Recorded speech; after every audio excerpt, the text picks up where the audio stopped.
நடிகர் ரஜினிகாந்த் பிறந்த நாளையொட்டி கமல்ஹாசனுடனான அவரது நட்பை போற்றும் விதமாக உருக்கமான வீடியோவை வெளியிட்டு ராஜ்கமல் பிலிம்ஸ் இன்டர்நேஷனல் நிறுவனம் வாழ்த்து தெரிவித்துள்ளது. 19 வயதுக்குட்பட்டோருக்கான ஆசிய கோப்பை கிரிக்கெட் தொடரில் UAE அணிக்கு எதிரான போட்டியில் இந்திய அணியின் இளம் தொடக்க வீரர் வைபவ் சூரியவன்ஷி சதம் விளாசினார்.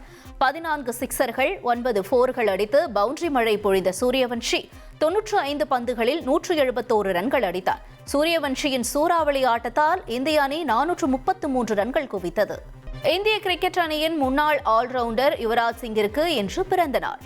2007 T20 உலகக்கோப்பை, 2011 உலகக்கோப்பையை வென்ற இந்திய அணியில் இடம்பெற்ற யுவராஜ் சிங் இந்திய கிரிக்கெட்டுக்கு ஆற்றிய பெரும் பங்கை கிரிக்கெட் ரசிகர்களால் மறக்க முடியாது. T20 போட்டியில் ஒரே ஓவரில் 6 சிக்சர்கள், 12 பந்துகளில் அரை சதம் என பல்வேறு சாதனைகளுக்கு சொந்தக்காரரான யுவராஜ் சிங்கிற்கு சமூக வலைதளங்களில் ரசிகர்கள் வாழ்த்து தெரிவித்து வருகின்றனர். சையத் முஷ்டாக் அலி கோப்பையை T20 கிரிக்கெட் தொடரில் ஆந்திர வீரர் நிதிஷ்குமார் ரெட்டி ஹேட்ரிக் விக்கெட் வீழ்த்தி அசத்தியுள்ளார்.